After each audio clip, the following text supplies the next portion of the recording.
هو ممكن ربنا يحبني؟ ممكن حد يسأل السؤال ده. ممكن ربنا يحبك. طب في دليل على الكلام ده؟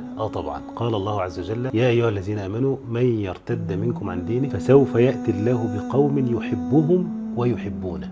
هو بيحبهم سبحانه وتعالى وهم بيحبوه. طيب ازاي اخلي ربنا يحبني؟ ما تيجي تقرا كده في ايات القران وفي سنه النبي عليه الصلاه والسلام، تلاقي ان الناس اللي ربنا بيحبها لها صفات، منها ان الله يحب المتقين.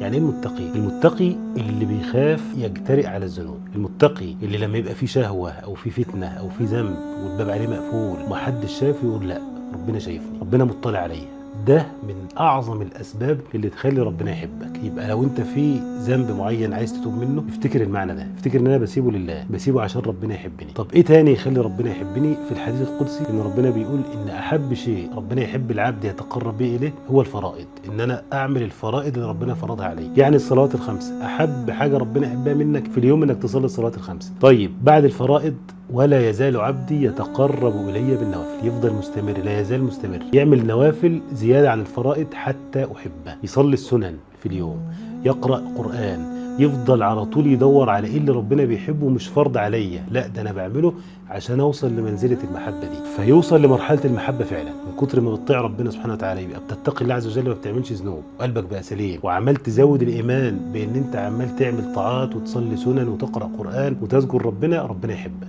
ايه اللي يحصل لي بقى لو ربنا حبني؟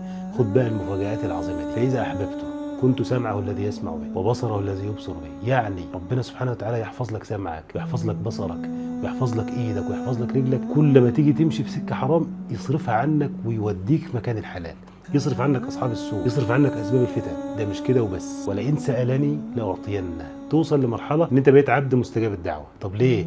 لان الجزاء من جنس العمل. زي ما انت صبرت نفسك عن المعاصي وصبرت نفسك على الطاعه، بقى ربنا بيحبك ساعه ما ترفع ايدك وتقول يا رب استجيب لي. كلنا محتاجين دي. ياما بتمر علينا مواقف وياما بتمر علينا مشاكل، نفسي الموقف ده يا رب نجيني منه، ينجيك منه.